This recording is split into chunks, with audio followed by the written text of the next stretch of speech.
L'état d'esprit du matin pour le chef de garde, c'est un état d'esprit plutôt positif, hein.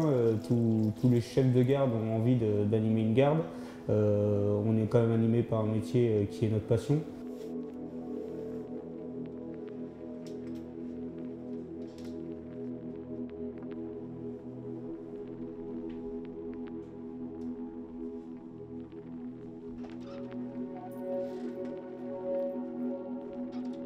Je suis le sergent-chef Michael, j'ai 33 ans et 14 ans de service au sein de la brigade des sapeurs-pompiers de Paris. Je suis originaire des Pyrénées-Atlantiques, je suis marié, j'ai 2 enfants et je sers actuellement à la 6e compagnie au poste de commandement Grenelle.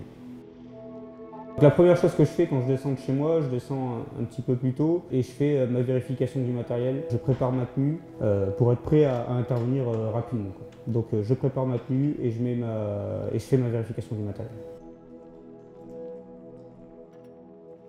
La BSPP est une unité extrêmement opérationnelle qui décale énormément, avec beaucoup d'interventions, donc il est important pour le personnel de vérifier la présence, l'état et le bon fonctionnement du matériel tous les matins à la prise de garde. Combien de départs cette nuit, les VSAV? 2 départs bien. Le chef de garde, il a quand même pas mal de missions le matin à effectuer, notamment prendre en compte les interventions de la veille, vérifier les bouches incendies. Enfin, il a quand même pas mal de missions. S'il veut pouvoir tout faire dans les temps, il faut qu'il en anticipe certaines. Et le fait de préparer son matériel avant et de le vérifier, ça en fait partie.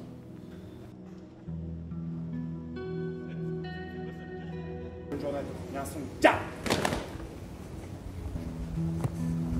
Il y a un incendie rassemblé à Vzorchev. Merci à mon commandement au repos. Bonjour à tous. À l'issue du rassemblement et du Avoran, foncier ce matin, et ensuite on fera une manœuvre d'ensemble à mon profit et celle du sergent Gilbert OPS. Alors dans la journée, il y a 4 rassemblements. Le premier rassemblement qui se déroule à 7h45, qui signifie la prise de garde et le changement de la garde d'incendie, où il est effectué l'appel des piquets d'incendie. Il permet au chef de garde de vérifier la présence de tout le personnel, la tenue du personnel, déceler un personnel qui pourrait être malade notamment. On fait un point sur le personnel.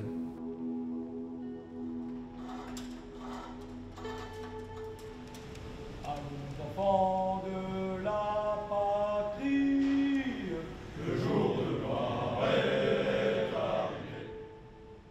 L'appel des morts au feu pour un sapeur-pompier de Paris, c'est un devoir de mémoire. Une fois par semaine, on a une pensée, au minimum une fois par semaine, on a une pensée pour nos camarades décédés. Ça permet à chacun de se rappeler le risque qu'il peut y avoir dans notre métier, de rendre hommage à ceux qui ont malheureusement péri.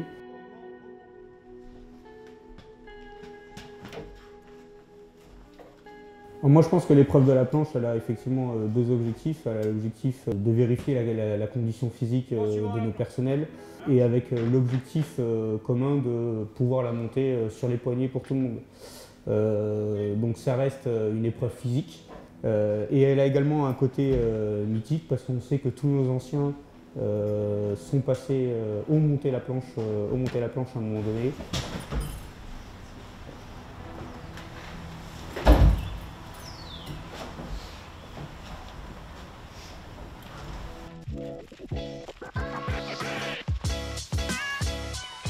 Pour être pompier de Paris, il ne faut pas forcément être à la tête accomplie. Le principe de base, c'est déjà d'aimer le sport. Si la personne aime le sport, avec l'effet de groupe et l'animation des gardes, effectivement, elle va progresser rapidement. Alors en théorie, on effectue effectivement 2 séances de sport par jour, une le matin, plutôt à caractère foncier, et une le soir, plutôt basée sur le renforcement musculaire. Toutes les séances sont dirigées. Elles sont dirigées soit par le chef de garde, soit il désigne un personnel qui est en capacité de diriger la séance selon les facultés de chacun. Donc l'utilité, c'est effectivement d'avoir de l'endurance pour parer aux interventions longues et également d'avoir une capacité musculaire qui permettra de fournir l'effort nécessaire à sortir une victime, à établir une lance Après, à pénétrer dans un appartement en feu. La formation professionnelle permanente, elle est uniformisée au sein du groupement et ensuite chaque compagnie et surtout chaque chef de garde a un petit peu sa façon personnelle de travailler. Donc elle commence par des manœuvres individuelles de base que tout sapeur-pompier de Paris se doit de maîtriser, c'est les manœuvres échelles, les manœuvres du lot de sauvetage. Ensuite il y a une manœuvre d'ensemble où chaque personnel travaille à son niveau de compétence. Et ensuite il y a la partie secourisme qui est également importante et qui s'effectue en début d'après-midi et qui profite à tous les personnels.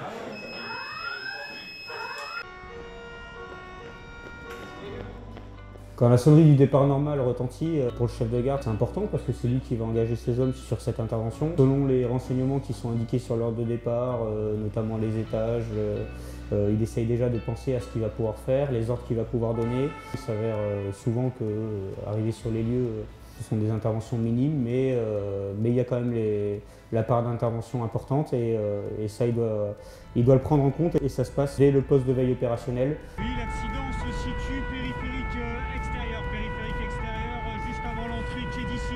Le sapeur-pompier de Paris, il est amené à traiter des interventions complètement différentes qui peuvent aller de la fuite d'eau importante au secours à victimes, aux faits d'animaux, aux interventions pour gaz ou électricité et aussi les feux bien sûr. Donc le panel est large et le sapeur-pompier de Paris doit être capable de traiter tous ces types d'interventions. Bonjour madame. Ça fait combien de temps que vous étiez au sol, madame, là?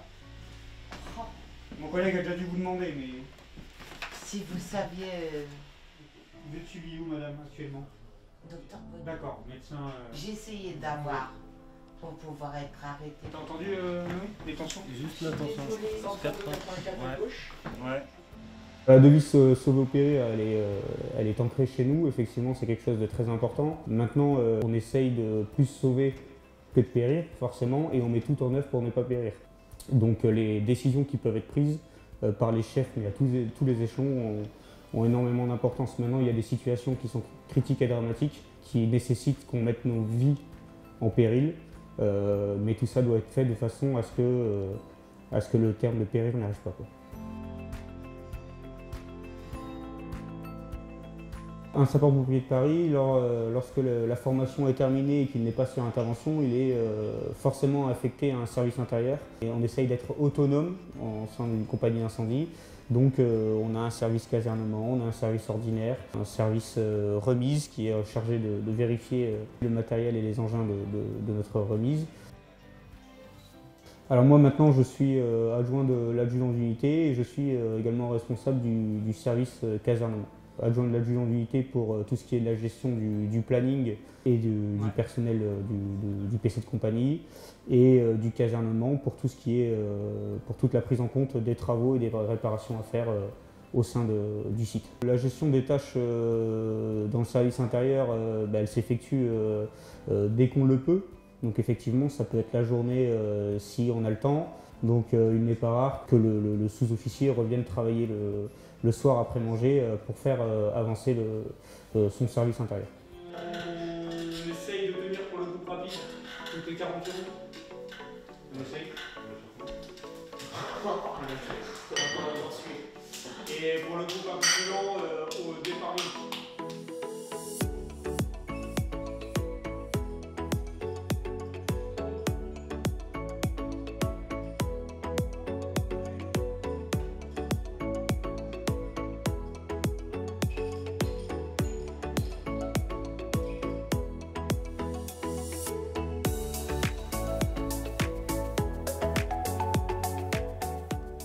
Alors l'intégration de la famille au sein de la caserne, ça se passe de façon très naturelle parce que le personnel est habitué à voir nos familles logées sur place. Et nous, nos familles, au fur et à mesure des années, connaissent également les règles de la vie de caserne.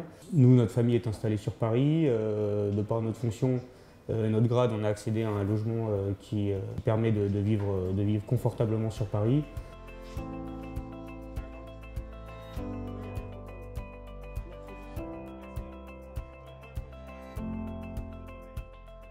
Une des forces de la brigade, c'est d'avoir du personnel qui vient d'horizons complètement différents. Voilà, avec un cursus scolaire complètement différent, un lien familial complètement différent. Et toutes ces différences fait que ça devient une force pour la brigade.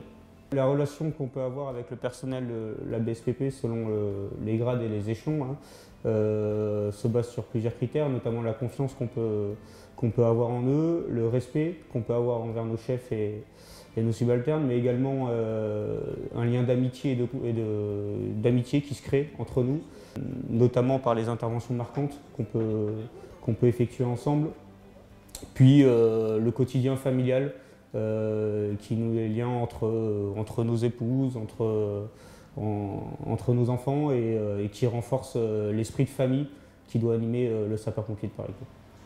Ouais, donc pour moi, effectivement, personnellement, c'est important de manger le soir avec son équipe, tout simplement parce que le midi, le sous-officier, il mange au mess. Ça permet de partager un repas quotidiennement avec ses gars et au même titre que le foyer, parler d'autre chose que de pompiers et de mieux connaître son personnel encore.